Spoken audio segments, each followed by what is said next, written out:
Bom dia, irmãos. A graça e a paz do Senhor. Alegria poder continuar esse final de semana, que na realidade hoje já é o início, com vocês. E um privilégio, sem dúvida nenhuma, um privilégio muito grande sempre poder voltar aqui para revê-los, mas principalmente para compartilhar da palavra do Senhor. Então gostaria de, nesse momento, convidá-los a abrirem suas Bíblias. E talvez você nem precise abrir um salmo que é o salmo mais conhecido de toda a Bíblia, o Salmo 23. Eu gostaria que vocês abrissem lá a palavra do Senhor, porque nós vamos buscar alimento para o nosso coração e alma nesta manhã, através deste salmo, Salmo 23.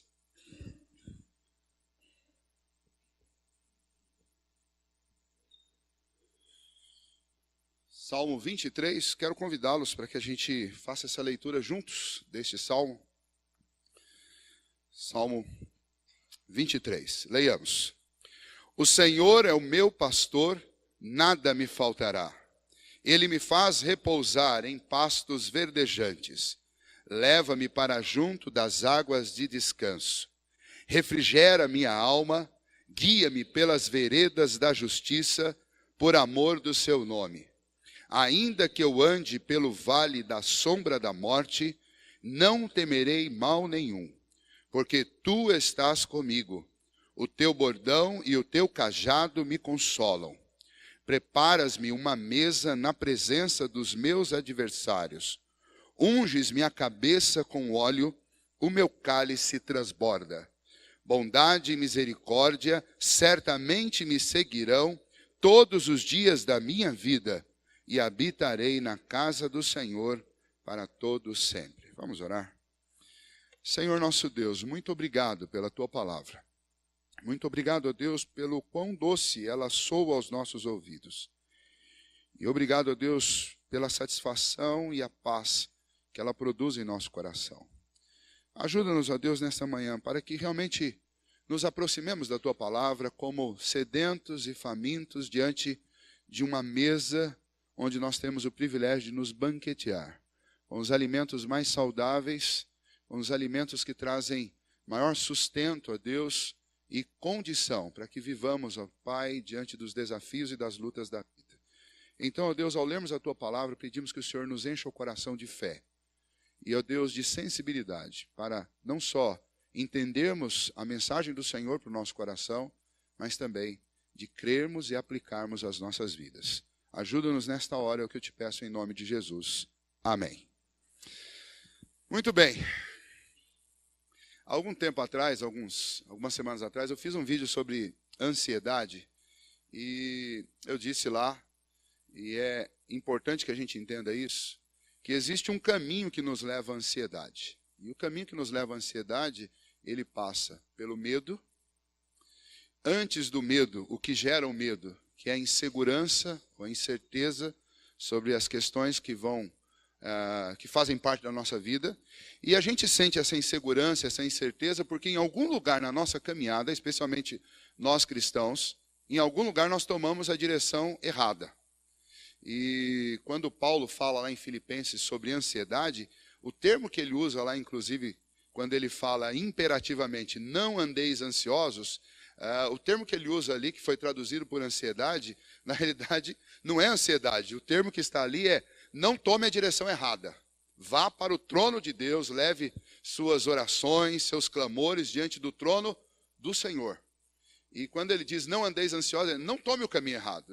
E a ansiedade nada mais é do que a gente tomar a direção contrária. Enquanto a gente deveria se dirigir ao trono da graça e levar nossas inquietações, nossas dificuldades, nossos desafios diante de Deus, a gente leva para outro lugar. A gente leva para o nosso coração, para a nossa autossuficiência, para os nossos amigos. A gente leva e joga a responsabilidade para o governo, joga a responsabilidade para os nossos pais, joga a responsabilidade para alguém, e como as pessoas são incertas e elas não transmitem a segurança necessária para nos dar paz, logo a gente vai cair no medo e o medo vai encher o nosso coração de ansiedade. Este salmo, ele fala sobre o caminho certo, sobre o lugar onde nós podemos realmente sentir segurança. E então eu gostaria de começar com a seguinte pergunta: você se sente seguro? E aí eu acredito que a maneira como nos comportamos nas 2 últimas semanas mostra se a gente se sente seguro ou não, né? Desabastecimento, e o que a gente fez? Ficou desesperado, porque não tinha um pouquinho de gasolina para ir para o trabalho, um pouquinho de gasolina, ou o que você tinha no tanque não era suficiente para ir até o final de semana ao seu trabalho. Aí a gente corre para o mercado, porque alguém disse que vai acabar o gás, vai acabar... Bom, gás aqui não compra no mercado, né? Na minha cidade, o gás ainda você compra lá no supermercado. Mas a gente corre para o mercado atrás do gás, porque se acaba a gasolina e precisa de combustível para trazer gás para a cidade, a próxima coisa que acaba foi o gás. E lá em Itapeva, 2 dias depois que acabou a gasolina, acabou também o gás. E aí a esposa liga para você às 4 da tarde e fala: querido, tem gás em casa? E você fala: ah, tem, claro. Imagina, deve ter. E você vai dar uma olhada no bujão e o que acontece? O bujão está vazio. Você vai olhar no segundo e ele está quase vazio. E você fala: não, o terceiro está cheio. O terceiro já está vazio também. E aí você responde: querida, tudo sob controle. Nós vamos dar um jeito, eu vou conseguir o gás, né? E depois do gás, a gente fala: bom, não tem gasolina, não tem gás, supermercado, vai faltar trigo, ovos, carne, e você corre no mercado, já não tem carne, porque a ansiedade do ser humano é tão grande que faz com que todo mundo, morrendo de medo de que as necessidades batam a porta, todo mundo vai lá e tem todos a mesma reação, e todo mundo vai lá e desabastece a cidade inteira, comprando coisas que você levaria 1 mês para consumir, mas o medo de faltar. E a gente que só via isso em filme de norte-americano, passando por catástrofe, de repente a gente vai aqui e faz exatamente a mesma coisa com a maior naturalidade. E então falar sobre o Salmo 23 nesse contexto, eu acredito que é algo que faz muito sentido, porque todos nós fomos provados a respeito de como anda a nossa segurança, a nossa estabilidade, não só emocional, mas espiritual também, e por que não dizer até intelectual. Porque esses dias de desabastecimento, eles testam a nossa racionalidade, eles testam a nossa razoabilidade. E em pouco tempo, faltando alguma coisa, a gente deixa de ser razoável, a gente deixa de ser coerente.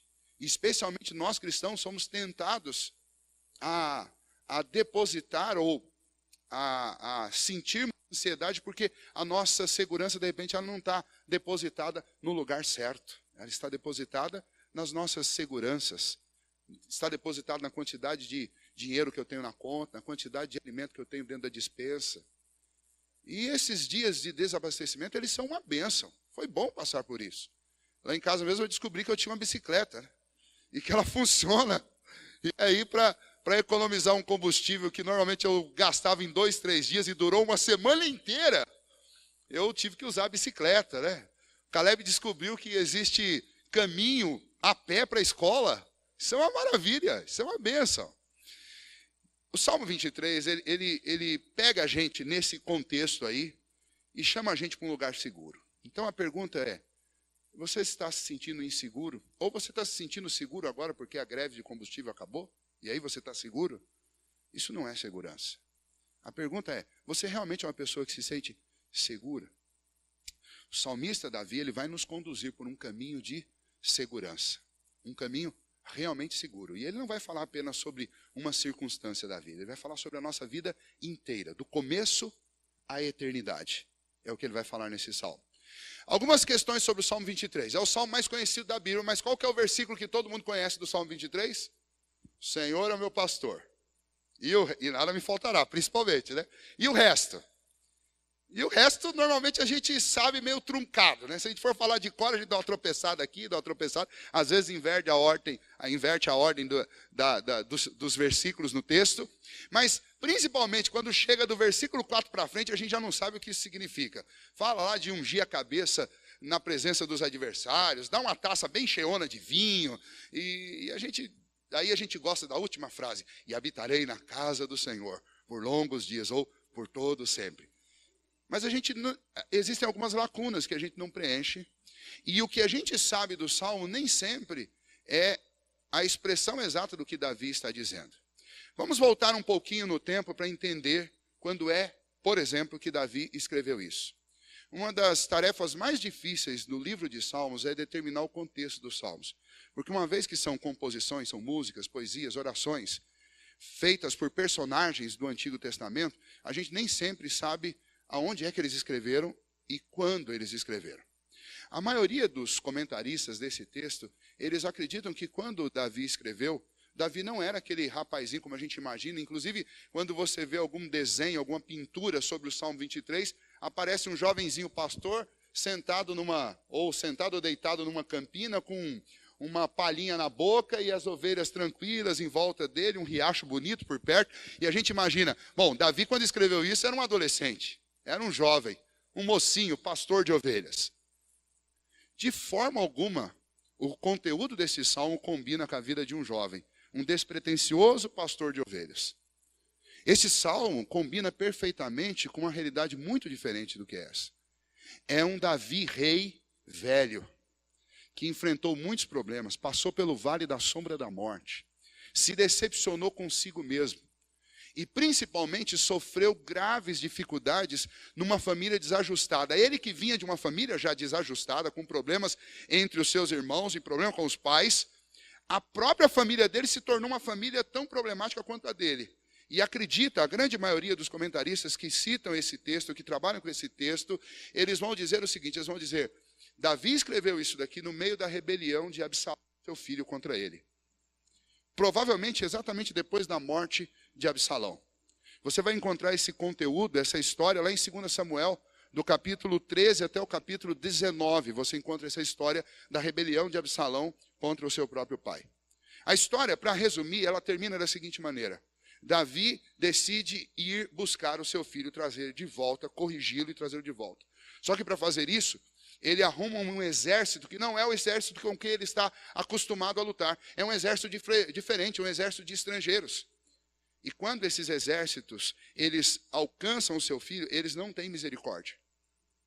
E por causa do terror e da violência que eles imprimem, Absalão foge e ele morre.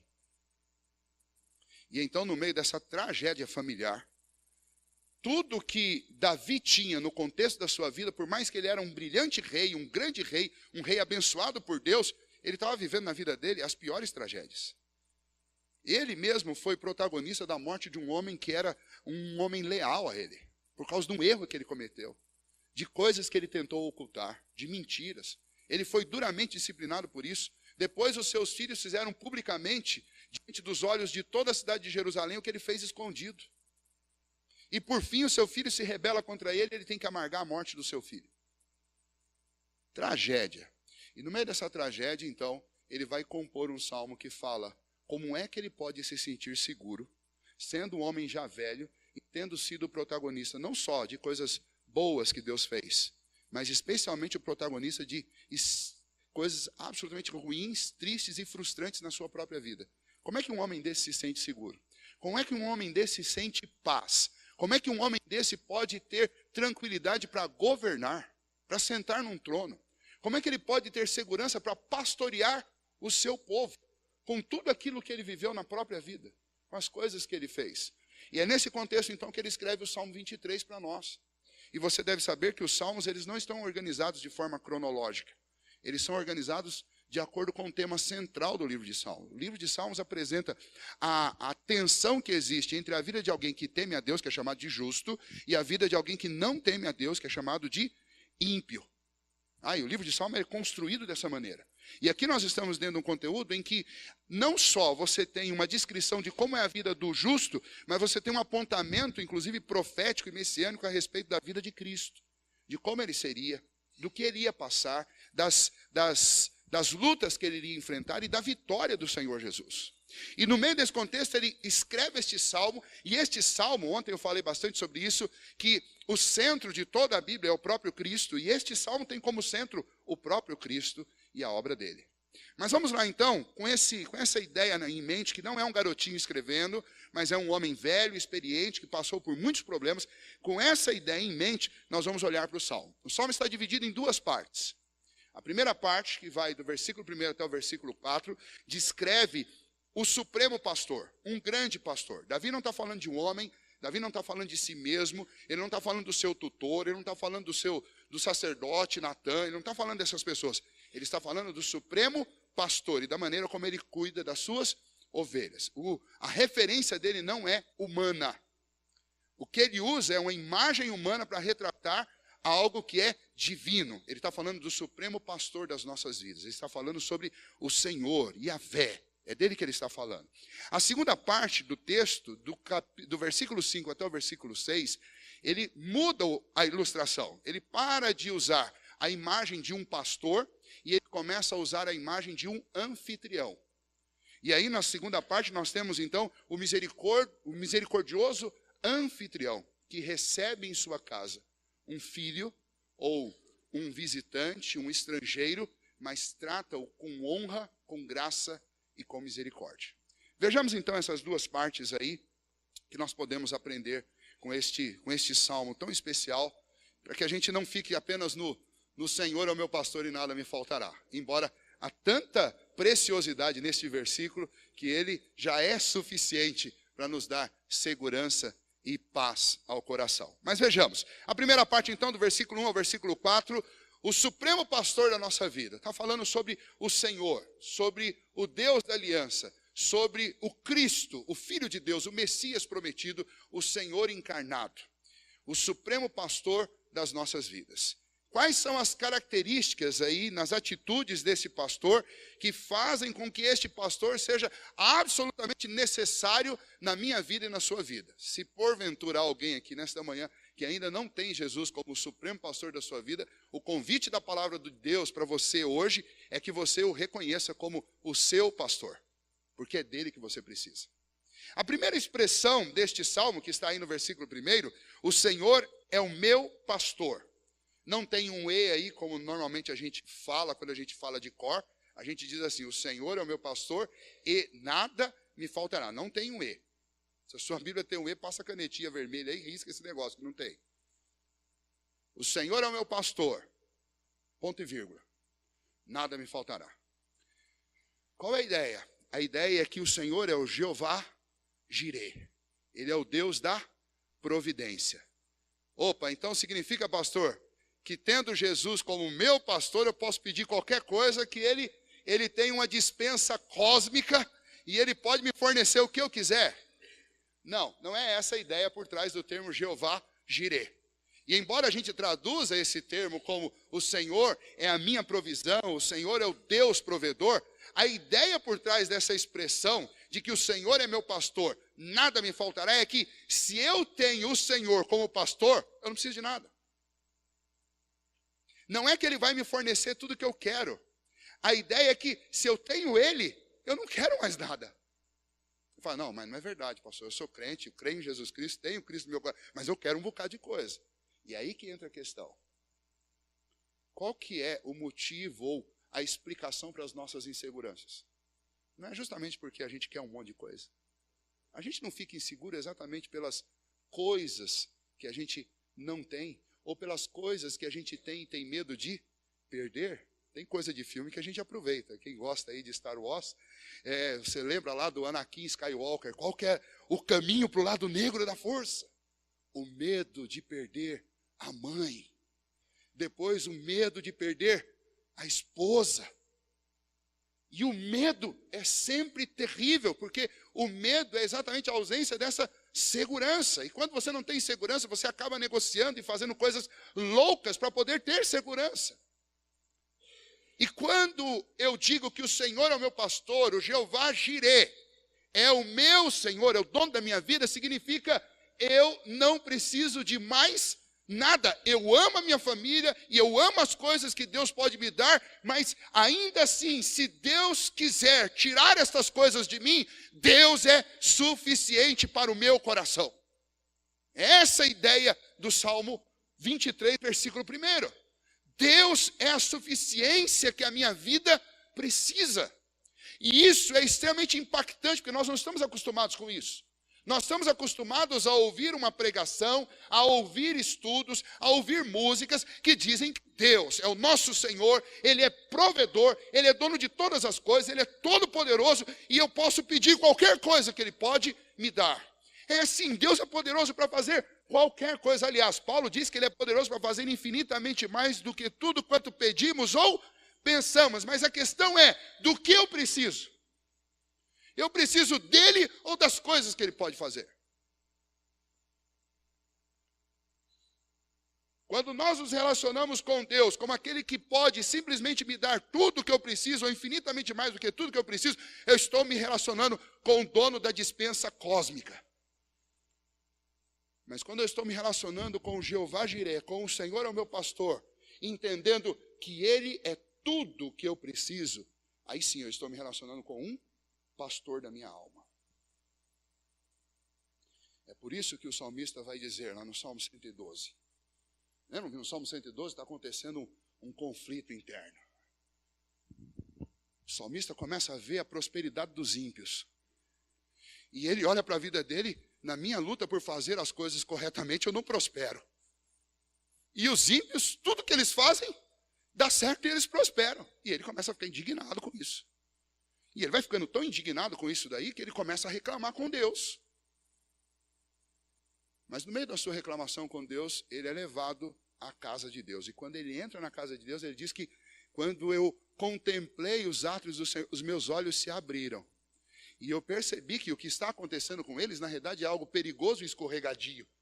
Porque Deus os faz caminhar num caminho em que eles são tentados a confiar no que eles têm, ao invés de confiar em Deus.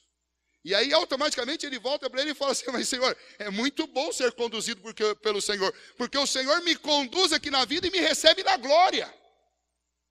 O Senhor me guia nessa terra, não me dando muita coisa que eu quero, me dizendo não muitas vezes, tirando excessos da minha vida, mas o Senhor tem um compromisso, o Senhor tem um rumo para mim.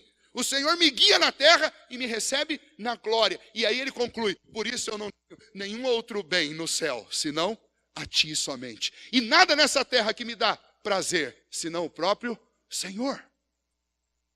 Percebe a ideia do que é ter o Senhor como meu pastor? É a ideia de entender, Ele é o grande tesouro da minha vida. Tendo Ele no meu coração, eu não preciso de mais nada. Agora vamos cruzar essa informação com as nossas orações. Como é que nós nos dirigimos a Deus dia após dia?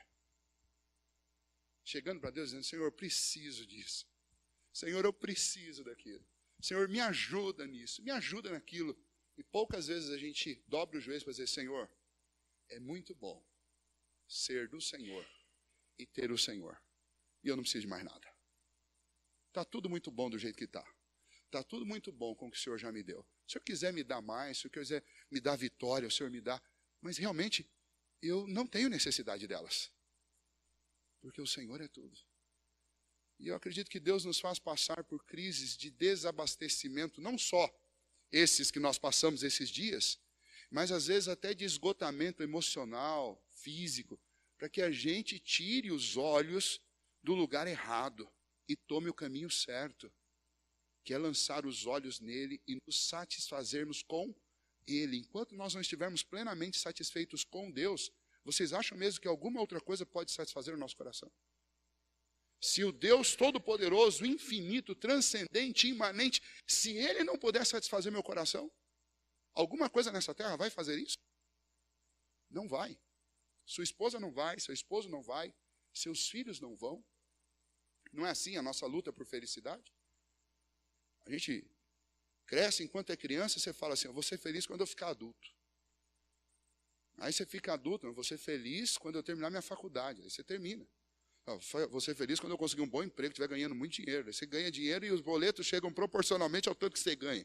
E às vezes até mais, quando a gente não toma cuidado. Aí você fala, não, eu vou ser feliz quando eu casar. Aí você casa e o número de boletos dobra. Aí você fala, eu vou ser feliz quando eu tiver filhos. Daí vem os filhos e o número de boletos triplica. Eu vou ser feliz quando eu tiver os netos. Daí, além dos boletos, você ainda tem os netos dentro de casa perturbando sua cabeça. E a gente fala, isso é o máximo. Eu não vou educar esses meninos. O pai deles que educa. Meu negócio aqui é brincar com eles e me divertir com eles. Aí alguém diz para você, fala assim, mas felicidade mesmo é no dia que você se aposentar. Como se depois que aposentasse, os boletos não viessem mais. Aí se aposenta, os boletos continuam vindo. E aí a gente descobre que a gente só vai ser feliz mesmo o dia que a gente estiver na glória, porque lá não tem boleto. Mas a gente passa a vida inteira achando que a felicidade está do lado de lá. Quando o próprio Deus, e no caso aqui, Davi, falando da sua experiência, para nós está dizendo assim, olha, eu fui rei. Eu fui rei. Mas não é o fato de ser rei que me fez feliz. O que me fez feliz, no meio de todas as tragédias que eu vivi, sentado no trono, vivendo num palácio, vivendo numa realeza, a felicidade mesmo não veio do trono nem da realeza. A felicidade vem de ter o Senhor como meu pastor. Porque tendo-o como meu pastor, nada me falta. E é interessante, essa questão do palácio, deixa eu só citar isso. Você imagina qual que era a maior vontade de um plebeu nos dias que estes reis viviam em grandes palácios?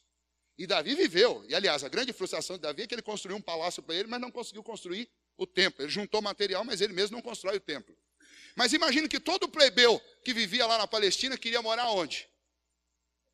Não atendia numa colina por aí. Não, queria morar num palácio. E essa neura nossa por palácio, isso é um negócio que continua a existir.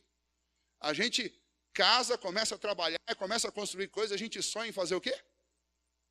Comprar um terreno e construir uma casa própria. E se ela puder parecer com um palácio, não tenho dúvida que a gente vai fazer com que ela pareça com um palácio. As nossas crianças crescem sonhando em ir a um lugar onde tem um palácio. Vocês sabem o nome desse lugar? Disney. Por que o símbolo da Disney é um palácio? Porque a gente ama palácio. Porque na nossa mente existe uma ideia fixa de que se eu estiver vivendo dentro de um palácio, eu vou ser feliz. E a gente esqueceu do que aconteceu com a princesa Diana e a gente comemora o casamento da Mega, dizendo, essa menina ganhou na Mega Sena. É o sonho de princesa, é o conto de fadas da vida real. Vai conversar com ela daqui a um mês, você vai ver o conto de fadas da vida real. A vida no palácio não é diferente da vida na periferia. Porque aonde existe o ser humano, existe pecado, existe insegurança, existe medo.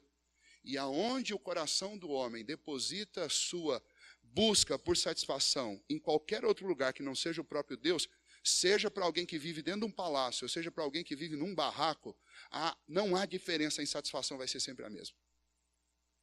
Por isso que eu tenho que ler o Salmo 23 e entender que este salmo está falando sobre a minha segurança, sobre a minha satisfação, sobre a paz no coração. É o salmo da vida de Davi. E ele está dizendo, o Senhor é o meu pastor, nada me falta. Ouçam o conselho do rei. Não é o trono que me deixa satisfeito. Quem me deixa satisfeito é o Senhor. Não por aquilo que Ele me dá, mas por aquilo que Ele é. A gente tem a mania de vir à igreja. Vamos louvar a Deus. Vamos louvar a Deus pelo que Ele fez essa semana. Vamos louvar a Deus pelos livramentos que Ele nos deu. Sim, isso é justo. Mas antes de louvar a Deus por todas essas coisas, eu preciso louvar a Deus pelo que Ele é. Ele é o meu pastor. E sendo o meu pastor, eu não preciso de mais nada. É a ideia de que Ele é a nossa suficiência. Mas vamos ver, além disso, Ele faz. Ele não é um Deus estável, não é um Deus distante, estagnado, ausente, um deísta, como a ideia de muitos por aí. Não, o nosso Deus é um Deus presente, atuante na nossa história. Nós só precisamos dele, mas ele não nos dá apenas a sua presença, ele nos dá as suas ações. E aí o salmista, ele vai mostrar o que Deus faz. Ele diz no versículo 2, ele me faz repousar em pastos verdejantes. Qual que é a ideia? É a ideia que ele me dá as provisões que eu preciso para o meu sustento básico. Ele cuida da minha vida, ele faz com que a minha vida se mantenha. É o que o próprio Senhor Jesus vai falar lá em Mateus capítulo 6, quando ele está fazendo um tratado contra a ansiedade. Ele diz, buscar em primeiro lugar o reino de Deus e o quê? E as demais coisas, ou estas coisas que ele cita lá, que são as coisas básicas da vida, vos serão acrescentadas. Este Deus é suficiente para o meu coração, mas Ele sabe do que eu preciso e além de dar-se a si mesmo, a mim, Ele dá também as coisas básicas que o meu corpo necessita. Ele me leva a pastos verdejantes. E a figura aí, obviamente, a figura do pastor de ovelhas da Palestina é uma figura muito comum. E o uso dessa figura nas Escrituras é mais comum ainda. Se você for fazer uma busca, você pode anotar aí algumas sugestões que eu queria deixar para você ler, mas se você for fazer uma busca, você vai encontrar, a primeira vez que você vai encontrar o termo pastor é na vida de Abel, porque Abel era pastor de ovelhas. Um exemplo de outros que foram pastores de ovelhas. Todos os patriarcas. Você lê Gênesis, cada um dos patriarcas tinha uma função. A função deles era pastorear ovelhas. Isso era de tal maneira que quando, por exemplo, José vai ao Egito e depois, quando ele já é vice-rei, leva a sua família chega lá e imediatamente eles ganham uma função no Egito. Porque os egípcios consideravam cuidar de rebanhos uma função de terceira, quinta, quarta classe. Ninguém queria. Eles queriam ser agricultores, construtores, engenheiros, qualquer coisa. Mas eles não queriam ser pastores de gado, porque isso era considerado para eles uma função impura.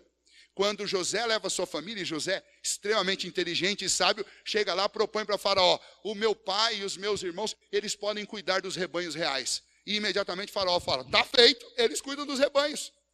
E então, todos os patriarcas, incluindo o próprio Jacó e seus filhos, eles são pastores de ovelhas, são pastores de rebanhos. Mas e aplicado a Deus? Aliás, antes disso, próprio Moisés, quando passou 40 anos no deserto, ele foi trabalhar na casa ou nas terras de seu sogro, fazendo o quê? Pastoreando rebanhos. Então essa imagem é uma imagem que na cabeça do israelita ela estava muito presente. Davi, o próprio rei que está escrevendo isso daqui, o que ele fez durante a sua adolescência? Ele era pastor de rebanhos, pastor de ovelhas e de outros animais. Vejam, aplicado a Deus, se você ler lá em Gênesis, capítulo 48, 15, Deus é chamado de pastor do seu povo, do seu rebanho, dos hebreus. Se você ler também no capítulo 49, versículo 24, Deus é chamado de pastor. Pulando lá no livro de Salmos, não só o Salmo 23, mas Salmo 28, Salmo 80, Salmo 95, Salmo 110, chama o Senhor de pastor. Se você quiser fazer uma pesquisa sobre Jesus, você vai encontrar o Messias sendo prometido lá no profeta Ezequiel, no capítulo 34, 16 e 23, sendo prometido como aquele que vai pastorear o rebanho do Senhor, que vai pastorear o povo de Deus. Miqueias capítulo 5, versículo 4, Zacarias 13, 7, e aí a gente entra pelos evangelhos, daí fica fácil, né? Mateus, desde o capítulo 2, no versículo 6, vai chamar Jesus de pastor, mas principalmente João, escrevendo no final do primeiro século, ele vai fazer referência a Cristo como o nosso pastor. O pastor que dá vida pelas suas ovelhas, citando as próprias palavras de Jesus que se identificava como esse pastor. Então essa imagem de pastor, ela está presente na cabeça do povo de Deus, desde o Antigo Testamento até o Novo. E aí Davi diz: o Senhor é o meu pastor, nada me faltará. Ele me leva a pastos verdejantes. Ou seja, ele tem todo o suprimento de necessidades que eu preciso. Ele é o Deus provedor. Não apenas isso, mas ele me leva também, vejam lá, às águas de descanso. Aí tem uma ideia interessante, porque as águas na Palestina, especialmente nas regiões montanhosas, onde esses animais eram levados para que passassem o dia, eram águas agitadas, são águas agitadas. E aí era uma dificuldade levar ovelhas para se dessedentarem, por quê? Porque essas ovelhas eram criadas, entre outras coisas, para que fornecessem lã. Aí faz uma conta simples, você pega lã e imagina um animal desse descendo a uma água agitada com um corpo coberto de lã. A lã encharca de água, o peso dobra ou talvez até triplica. E o que acontece com esse animal? Ele pode facilmente ser arrastado numa corredeira dessa. Então o que o pastor tinha que fazer? O pastor tinha que, com um cajado, com o bordão dele, cavar um trilho assim na água e colocar um pouquinho de pedra para fazer com que fosse represado um pouquinho de água, que fossem águas tranquilas, para que esses rebanhos pudessem se dessedentar. Porque levá-los até uma corredeira era um risco imenso. Então essa ideia de me leva às águas de descanso, na realidade é a ideia de me leva às águas acalmadas. E por que águas acalmadas? Porque naturalmente essas águas são conflituosas e agitadas. Alguém tem que interferir para que essas águas sejam águas calmas. E é isso que o pastor, Senhor, faz com a nossa vida. Começa a faltar coisa, a gente logo abre o WhatsApp, o Facebook, e nós vamos correr risco e nos assustar com as águas agitadas das redes sociais, não é? Porque não tem gente proclamando a paz lá. Você já percebeu? Esses grupos de WhatsApp, é o grupo onde reina a filosofia do quanto pior, melhor. Acabou a greve, mas já vem um áudio, um vídeo dizendo: gente, nós vamos para Brasília, nós vamos parar tudo. Compra ovo, compra sal, compra carne, compra arroz, compra trigo, porque nós vamos desabastecer o país inteiro. Mas nem acabou de acabar a greve, já tem gente proclamando o caos. E a gente vai lá, o pastor também arruma 2 galões, compra gasolina, fala, por via das dúvidas, vou chegar aqui na segunda noite, vai que eu chego aqui e eu não quero pegar fila. Ou seja, todas as vezes que eu recorro a essas redes, estas águas corrediças, essas águas violentas para buscar respostas, que tipo de resposta eu vou encontrar? Eu não vou encontrar água calma, eu vou encontrar água perigosa, agitada. Mas se ao invés de abrir a rede social, o WhatsApp, eu abro as páginas das Escrituras, que tipo de água eu vou encontrar? Eu vou encontrar água tranquila. Eu vou encontrar um Senhor dizendo para mim que todas as coisas cooperam para o bem daqueles que amam a Deus. Então não fica inquieto. Eu vou encontrar um Deus falando, não adianta você ficar ansioso com o que você vai comer, com o que você vai vestir, com o que você vai beber. Porque essa sua agitação não aumenta nem 1 segundo no seu dia. Antes, ao invés de fazer isso, você precisa confiar em Deus. Não é diferente? E é isso que Davi está dizendo. Ele é o rei e muitas vezes na sua vida ele bebeu águas agitadas. Das notícias trazidas, naquela época não era por WhatsApp, mas sempre tinha um mensageiro para trazer notícia de tragédia. Sempre tinha um mensageiro para trazer notícia ruim. E de vez em quando, Davi perdia a paciência. Tem uma vez que ele perdeu a paciência com um mensageiro que veio trazer notícia de morte e mandou matar o mensageiro. A pessoa, se a gente fosse fazer isso hoje, ia dar trabalho, né? Porque o que tem de gente agitando as águas da nossa vida. Por que eu preciso desse Supremo Pastor? Porque ele me leva para águas acalmadas, para águas tranquilas. Veja a continuação. Refrigera-me a alma. E novamente aí a gente precisa entrar um pouquinho mais no texto para a gente entender essa ideia de trazer refrigério para a alma. A ideia, principalmente, desse trazer refrigério é que o Senhor é aquele que sara. É aquele que faz com que a minha alma, ela volte à normalidade. A ideia de trazer refrigério, o termo que é usado aí para alma, que é o nefesh, que tem a ver com esse nosso espírito, com esse fôlego de vida, a ideia de trazer a nossa alma, ou de trazer refrigério para o nosso coração, é a ideia, ela pode ser ilustrada da seguinte maneira. Sabe quando você fica tão tenso e tão apavorado que parece que falta o ar? Vocês já passaram por isso, né? A gente fala, não, pastor, isso aí é coisa para quem tem aqueles surtos lá, que o cara trava, né? Eu esqueci o nome agora, quando a pessoa passa por uma depressão lá, tem um choque lá. Pânico, síndrome de pânico. É essa a ideia. Quando o sujeito tem um ataque de pânico, o que acontece com ele? Falta o ar. Parece que a alma saiu de dentro do peito dele e foi embora. E a ideia desse refrigera a minha alma é isso. O Senhor pega a minha alma que está querendo sair de dentro do corpo de tanto pânico que eu estou sentindo, e Ele traz minha alma de volta e dá uns tapinhas e fala aí. É o que a gente faz com o bebê quando está... Bebê também faz isso. Sabe quando o bebê chora ao ponto de... Chega uma hora que perde o fôlego. Os papais aí já passaram por isso. Falta o ar. E aí a mãe diz, esse menino está morrendo. A ideia de refrigera a minha alma é a ideia de que o Senhor faz a minha alma voltar. Essa é a ideia. Por que eu preciso desse pastor? Porque não poucas vezes na vida eu vou sentir estes pânicos gerados por esse mundo caído. Nosso mundo não é um mundo em ordem, não é um mundo normal, não é um mundo legal. Tira essa ideia da sua cabeça. O nosso mundo é um mundo destroçado, completamente arrasado. E é isso, quando você lê o livro de Eclesiastes deixa isso muito claro. Este mundo é um mundo em ruínas.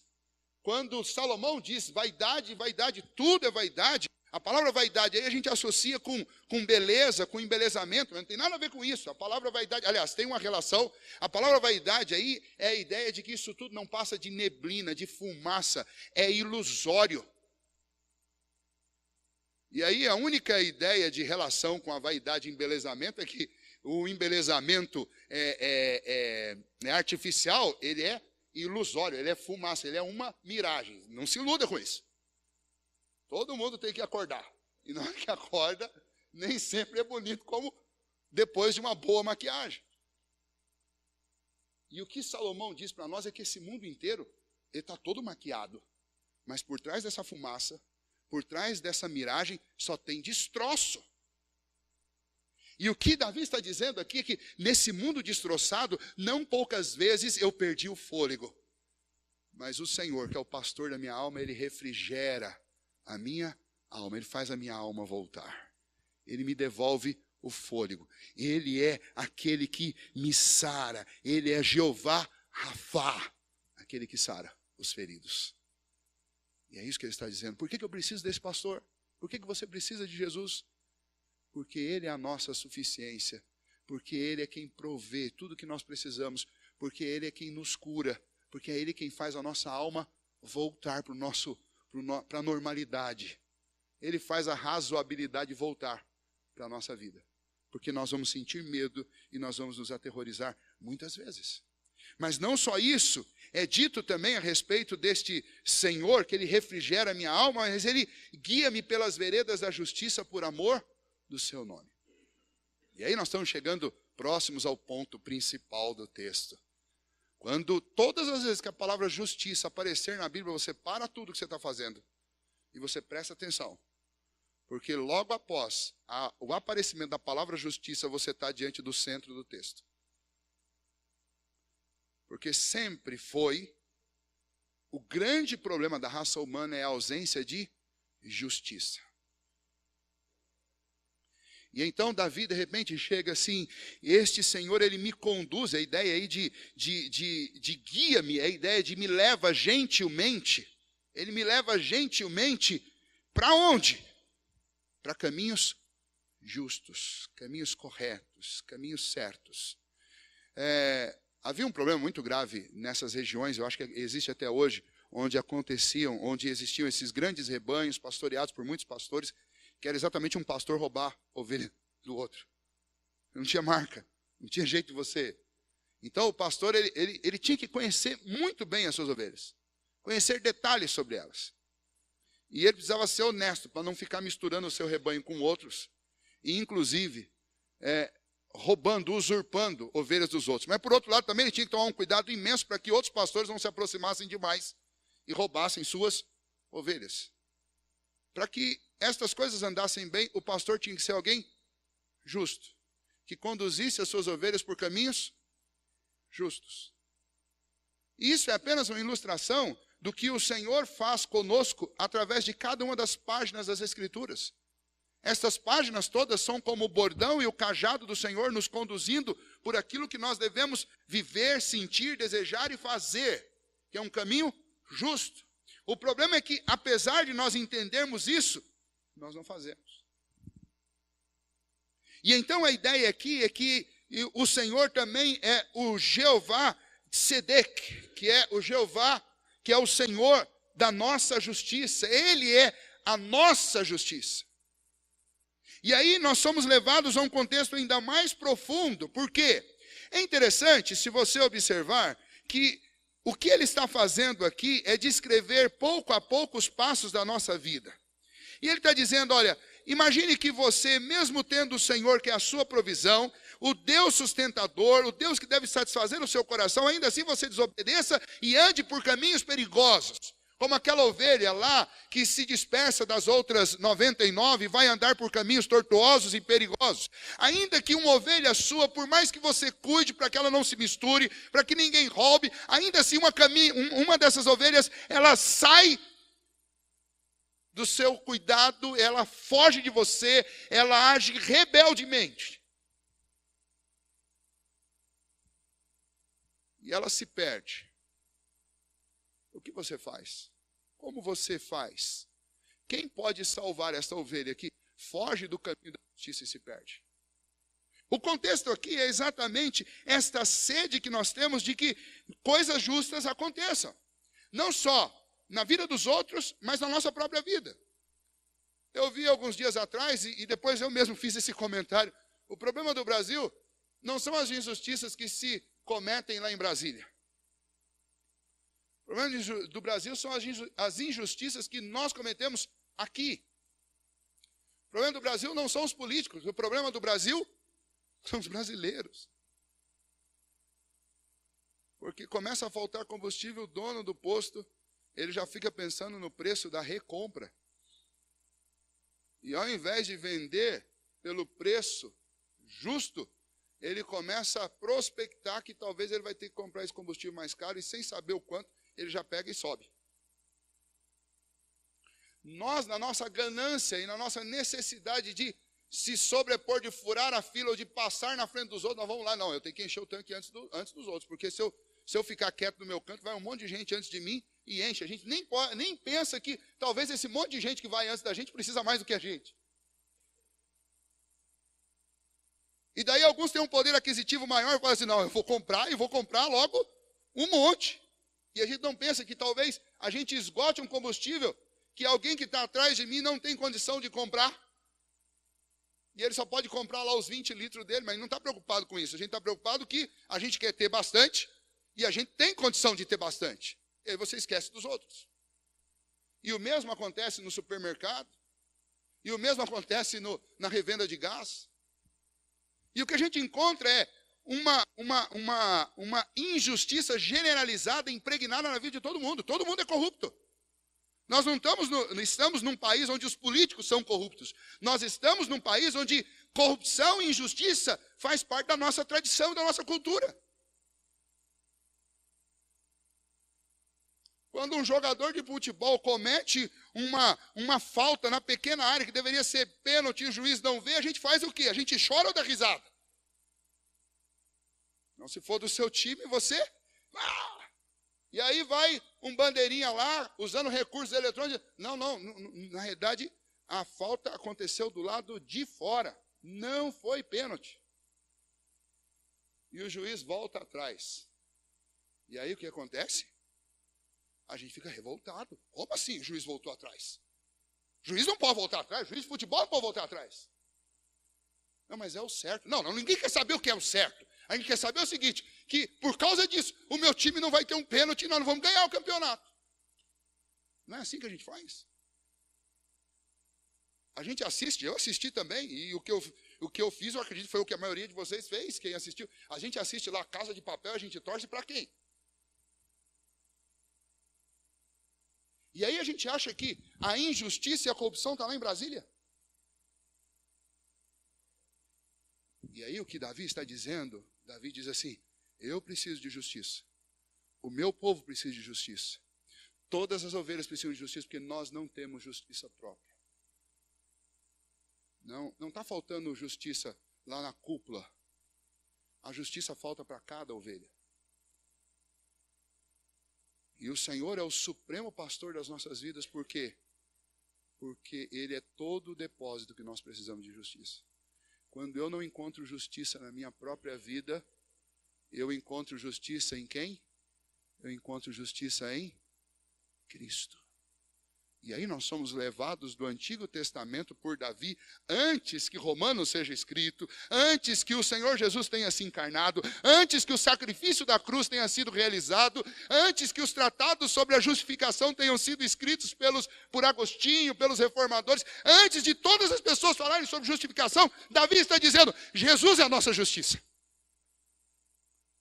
Esse nosso pastor é quem nos conduz por veredas de justiça, porque nós não conhecemos essas veredas, nós não andamos nessas veredas e nós não temos a menor chance de termos essas veredas.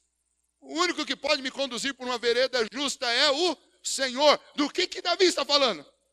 Davi está falando que ninguém vai ser salvo pelas obras. Davi está dizendo que ninguém pode merecer nada de Deus. Davi está dizendo que a única maneira de um homem ser salvo é se esse homem render a sua vida ao supremo pastor, que é Jesus. Que Ele é quem pode nos justificar dos nossos pecados. É isso que ele está dizendo neste versículo. Ele nos leva por caminhos de justiça. Esse é o centro do Salmo 23. É a obra suprema do supremo pastor. Muito mais do que me dar alimento, muito mais do que me dar paz e tranquilidade no coração, Ele realiza o sacrifício de justiça, para que eu tenha justiça. Você pode pular desse versículo aqui, do versículo 3, você pode pular direto para Romanos, capítulo 5, versículo 1. Justificados, pois, mediante a fé, temos paz com Deus. Nós temos acesso ao trono de Deus. E nós nos gloriamos na esperança da glória. Paz, acesso e alegria, resultante da esperança da glória. Ele está nos preparando para o que vem aí, a partir do versículo 5. Porque o que é contado a partir do versículo 5 é exatamente o que acontece depois da justificação. E nós precisamos entender isso. Mas antes ainda de chegarmos nesse ponto, a vida não termina quando eu tenho a convicção de que Cristo é a minha justiça. Eu creio que o Senhor me justificou. E agora, acabaram todos os problemas? Aí agora Davi está falando assim, olha, mesmo tendo o Senhor como meu Senhor, sabe o que aconteceu comigo? Aconteceu comigo que eu andei pelo vale da sombra da morte. Mas ele vai dizer para os seus leitores, ainda que eu ande pelo vale da sombra da morte, não temerei. Nós começamos com a pergunta, você está seguro? Você se sente seguro? Davi está dizendo, você é um cristão, você foi sustentado por Deus, você foi acalmado por Deus, você foi justificado por Deus, mas você ainda vai passar pelo vale da sombra da morte, porque Deus não nos livra de passar pelos problemas da vida, pelas dificuldades da vida, como Davi estava passando por uma. Ele teve uma rebelião no reino dele contra ele, feita pelo seu próprio filho, e o seu filho morreu. Antes, muito antes disso, ele andou peregrinando escondido em cavernas quando Saul queria matá-lo. E sendo o rei que ele foi, não poucas vezes nações queriam matá-lo. Mas ele diz, ainda que eu ande pelo vale da sombra da morte, não temerei mal nenhum. Por quê? Porque o Supremo Pastor está comigo. O teu bordão e o teu cajado me consolam. E a palavra consolam aí, em algumas traduções, é traduzida por me protegem. E essa é a melhor tradução. Porque essas duas ferramentas não são ferramentas de adular. Essas duas ferramentas são ferramentas de cuidar e de proteger. O bordão era uma vara mais pesada, normalmente com um nó, sabe aqueles nó de madeira na ponta, bem grosso? E o pastor usava isso daí para afugentar lobo, para bater em quem estivesse atacando as suas ovelhas. O bordão é uma arma de ataque. Ou às vezes para disciplinar uma ovelha teimosa, né? Dá uma batidinha lá. E o cajado é uma vara, vocês já sabem disso, mas é uma vara com um gancho na ponta para buscar a ovelha que está querendo sair fora do caminho. Era usado para contar as ovelhas, separá-las em algum momento, para saber quantas tinham ali. Mas essas duas ferramentas não são ferramentas para ficar fazendo carinho. Essas duas ferramentas são ferramentas de defesa, são ferramentas de proteção. E o que ele está dizendo é, ao longo da sua caminhada, por mais que o seu pastor seja o Senhor, você não está livre de passar por problemas. Mas no meio dos seus problemas, você precisa lembrar que o Senhor, o nosso pastor, está conosco. E isso é maravilhoso. Existem exemplos maravilhosos disso na Bíblia. O que eu mais gosto, sempre gosto de citar, é quando os 3 amigos de Daniel são lançados numa fornalha, porque eles não se dobram diante de Nabucodonosor. Quando eles são lançados na fornalha, o que acontece? O pastor vai lá com eles. Vou colocar o Márcio numa situação difícil. Quando vocês entrarem na fornalha, não chama o Márcio, porque é Jesus. Embora a gente, como pastor, se Deus nos der força para ele, nós vamos entrar na fornalha com vocês. Porque esse é o modelo de pastorado que nós aprendemos com Cristo. Mas no meio da fornalha, Nabucodonosor diz, viu, mas nós não lançamos 3 caras lá dentro. Mas tem um quarto lá, e esse quarto é diferente dos outros, porque ele tem um aspecto do Filho dos deuses. Você tem noção o que é um pagão falando isso? Não é Daniel, não é um cristão, não é um judeu. É um pagão. Ele olha lá para dentro e ele não tem dúvida. Tem 4 homens lá dentro. E o quarto não se parece com um homem normal. Ele tem o aspecto do Filho dos deuses. Esse quarto não saiu da fornalha porque Nabucodonosor ele não podia desfrutar da comunhão com esse homem. Mas este homem é o Senhor, é o pastor. pastor das nossas vidas. É o pastor que entra com a gente quando a gente passa pelo fogo. É o pastor que vai com a gente quando a gente passa pelas águas, para que elas não nos afoguem. Este é o Senhor da nossa vida. E é nele que nós devemos confiar, porque ele não nos desampara, mesmo que a gente passe pelo vale da sombra da morte, pelos vales mais profundos, áridos e difíceis da vida, ele está conosco. Ele não nos livra de passar por problemas, mas ele vai com a gente. E nós o conhecemos no meio dos problemas de uma maneira como a gente não pode conhecer no meio da tranquilidade.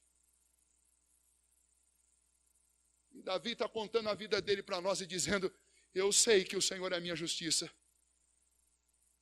Mas eu sei que mesmo acolhido pelo Pai, por causa da justiça do meu pastor, eu vou ter que lidar com os problemas dessa vida. Mas no meio desses problemas eu não vou sozinho, porque o Senhor vai comigo. Aí eu tenho que fazer essa pergunta: você está passando por problema? Vale da sombra da morte. Você não está sozinho. Não deixa o seu coração, e o nosso coração de carne, ele fica tentando fazer isso com a gente o tempo inteiro. Tentando nos convencer de que a gente está só. Você não está só. Eu clamo agora no poder do Espírito de Deus, que você creia nisso. Você não está sozinho. Você pode fechar os seus olhos, você pode orar, você pode confiar, o Senhor está com você. E aí nós vamos para a segunda parte. Eu não sei até que, em relação ao tempo, Márcio, eu sou meio desregulado com esse negócio de tempo, eu fico empolgado. A segunda parte, eu gosto de descrever, e me permitam pintar essa imagem, eu quero pintar uma imagem na cabeça de vocês.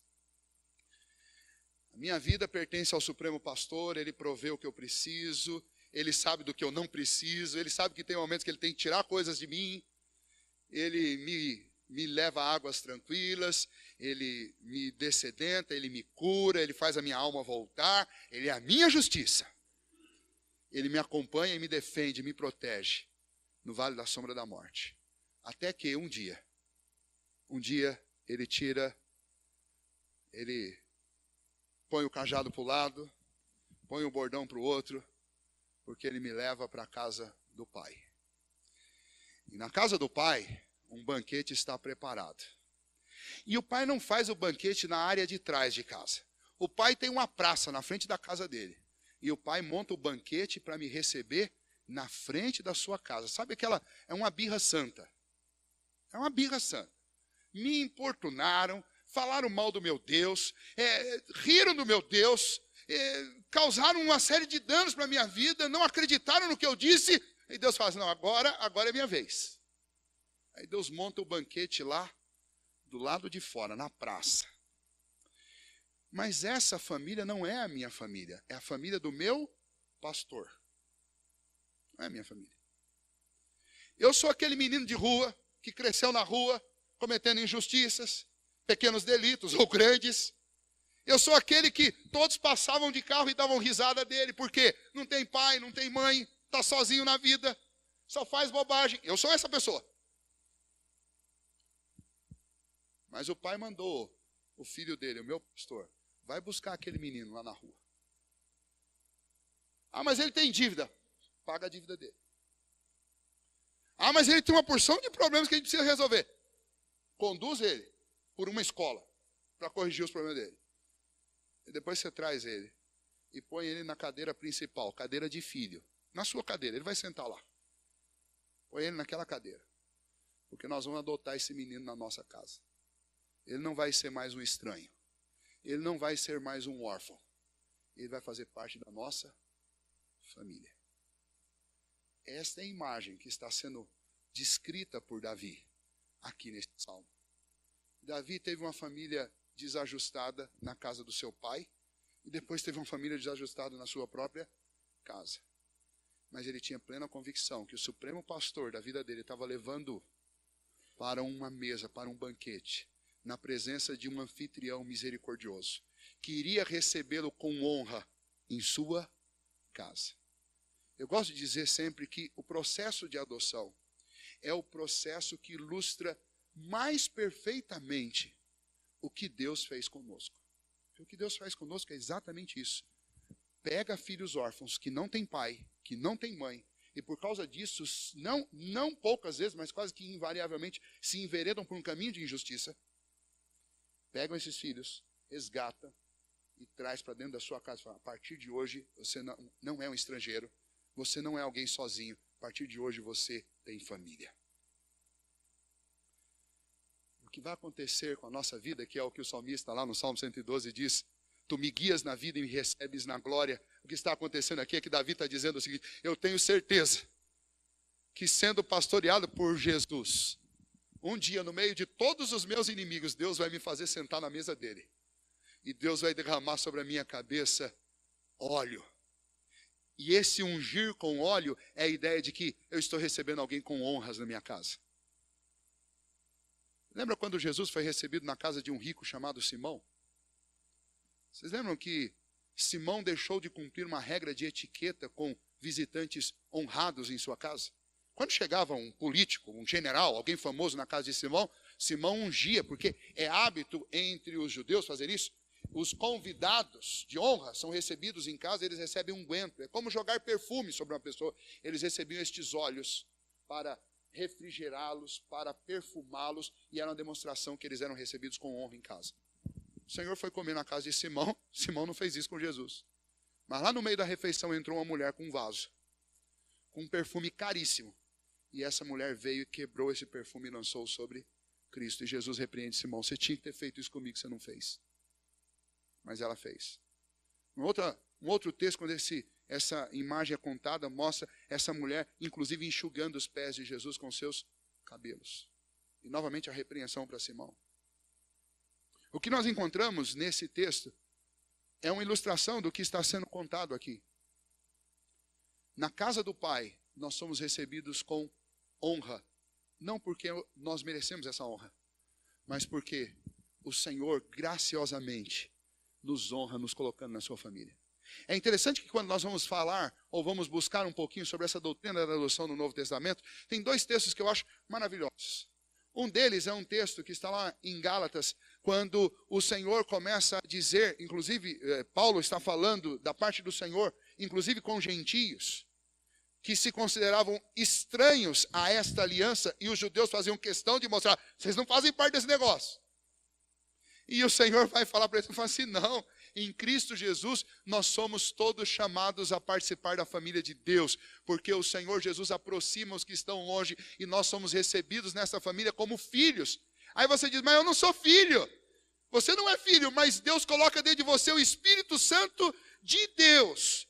E o Espírito Santo, ao seu Espírito, convence que Ele é seu pai, ao ponto de você chamá-lo de paizinho.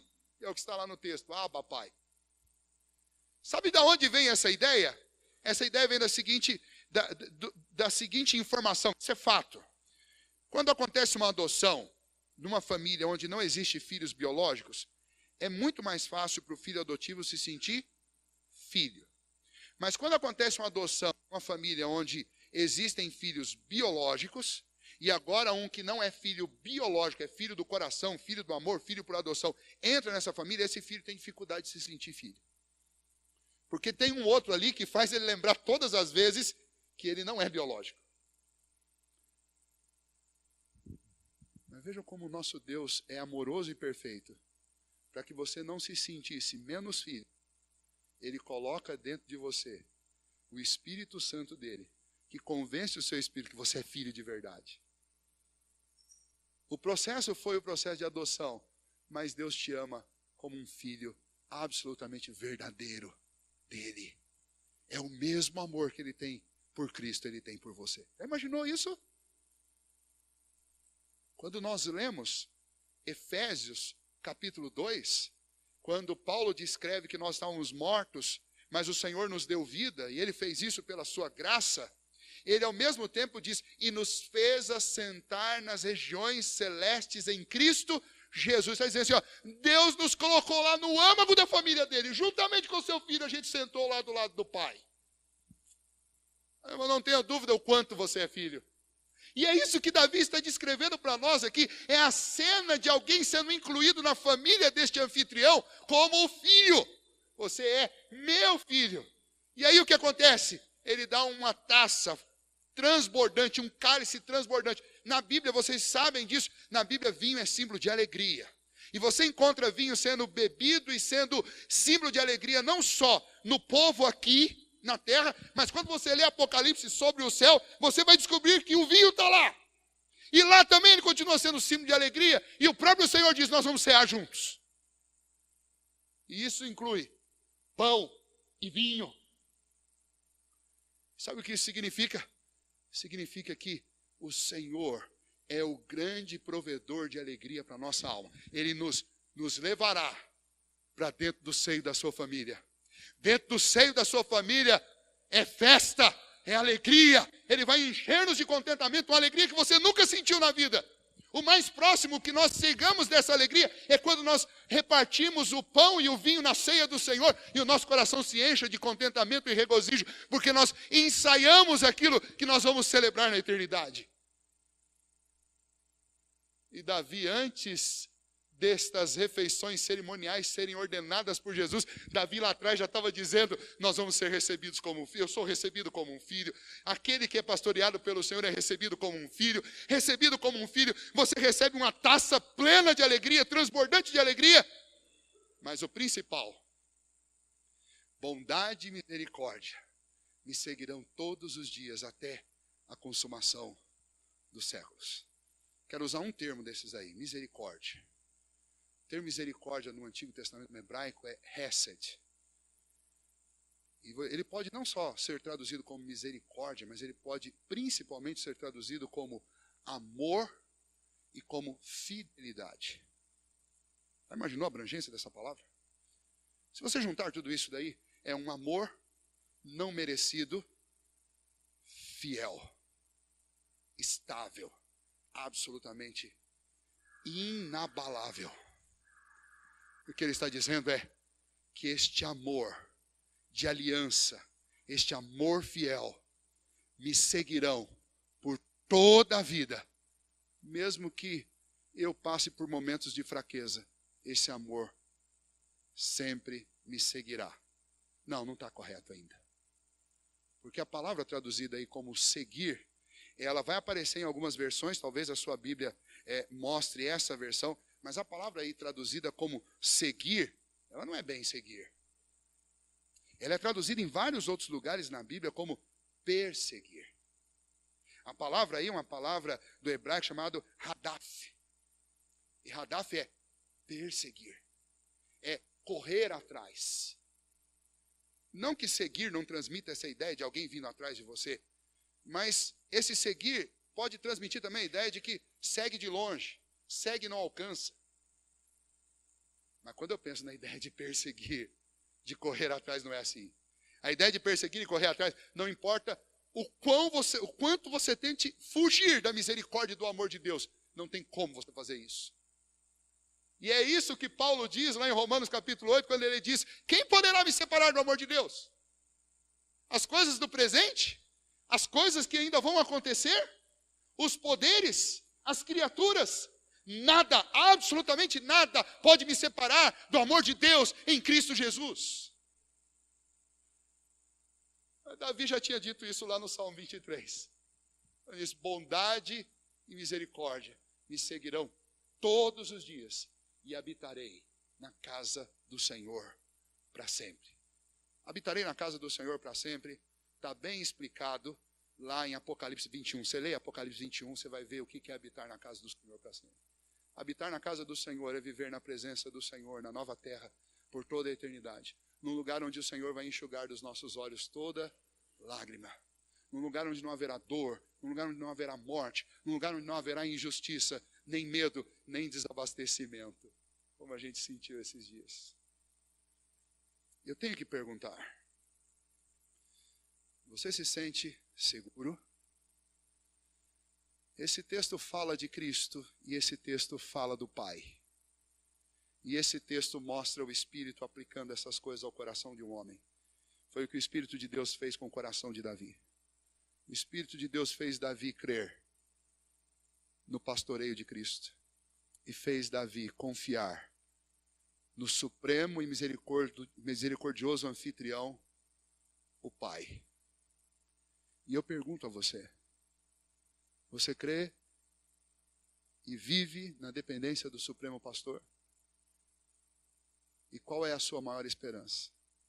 Pela graça e misericórdia do Senhor, a minha maior esperança não é ter as coisas deste mundo, embora elas são aprazíveis. Mas a maior esperança é ser recebido na glória, na mesa do meu Pai. Não porque eu mereço, mas por causa da justiça de Cristo Jesus.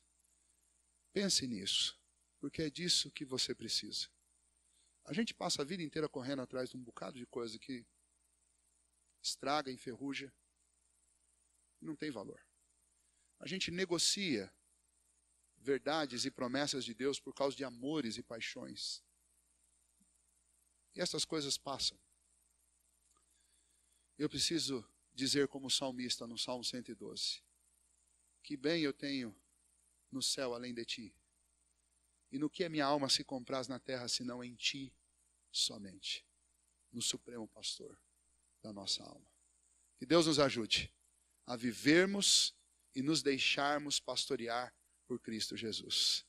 Davi é chamado lá no livro de Atos como um homem segundo o coração de Deus. Por que vocês acham que ele é chamado assim? Porque ele tinha Jesus como seu pastor e porque ele ansiava e esperava na adoção do Pai. Simples. Não é porque ele fez as coisas certas, porque ele fez muita coisa errada, mas é porque ele creu no amor de Deus por ele. E porque Cristo passou a ser o centro da vida dele. Que Deus abençoe todos vocês. Pastor Márcio.